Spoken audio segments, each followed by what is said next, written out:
Millions of people across the U.S. are living with some form of mental distress. According to the Health and Human Services Office of Minority Health, Black people experience higher rates of emotional distress than white people. Socioeconomic disparities and negative images and stereotypes about Black people and what they face could explain why.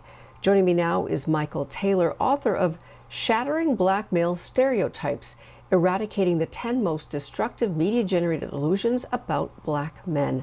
Welcome so much, Michael. Hello, thank you so much for having me. Glad to have you. You mentioned in your book that there are 10 destructive media-generated stereotypes about Black men. One of them is that all Black men are angry and violent. How does this stereotype contribute to police violence?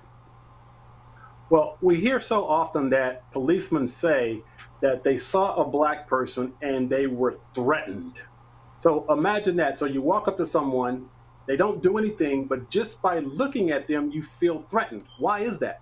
It's because the media has perpetuated this idea, this stereotype, that all Black men are angry and violent.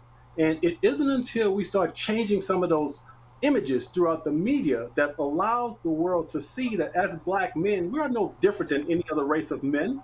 And if we recognize that we have the same feelings, emotions, just like anyone else, then we can start changing how we're seen. It's important for us to know that the impact that society has on showcasing those negative images creates and perpetuates those negative stereotypes. You also mention in your book that it's important to make a distinction between mental health and emotional health. What exactly do you mean by that? Well, in our culture, Black, white, or whatever, we have this idea that as men, men aren't supposed to feel. And so what men do is we stay in our intellects and we rationalize and analyze everything. So there's a lot of talk about mental health, but I say it's really more about emotional health. Teaching people how to be in touch with their emotions and how important that is. Because once again, as men, we are taught that we're not supposed to feel. And when we see these tragedies on television, a lot of times what we're feeling is sadness, sometimes even fear. But if we don't know how to deal with our emotions properly, then it's usually expressed as anger. So it's important to make that distinction between mental health and emotional health because our emotions generally drive our behaviors. And tell us why you think it's important for Black men to have support networks to help them deal with viewing all of these incidences of police brutality. Well, one of the things that we have to learn how to do is to deal appropriately with how we feel. And so for all the Black men out there who are constantly inundated with these negative images, we a lot of times suppress, repress, and deny how we feel. For example, I remember when Philando Castile got killed, and my heart was literally broken for 3 days. And I cried. It just really broke my heart.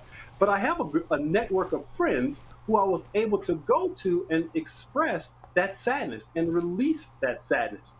Unfortunately, a lot of men don't have those resources, but that's why I launched the Shatter the Stereotypes movement, because I provide Black men with resources to support and empower them in dealing with their emotional and psychological health. And you said that you cried. I'm assuming that was literally, and it's okay for men to cry, isn't it? Absolutely. And that's the conversation I think we have to have, especially as men. We must understand that it's okay to feel and to express how we feel. If you listen to the experts, they'll tell you that the core of all addictive behaviors are the result of some unresolved emotional conflict. And so when we learn to deal with that emotional conflict, we can release addictions. We can release those feelings of depression and sadness. But it takes a lot of courage for men to start speaking about how they feel, once again, because our culture has conditioned men to believe that they aren't supposed to feel. And the same thing with the stereotypes, but how can you get rid of these stereotypes? Well, one way to do that is to create a network of like-minded people who are committed to empowering each other to deal with the images that we see on a regular basis. In terms of the system itself, I think it's important for the media to take responsibility to showcase and highlight positive stories, especially about Black men.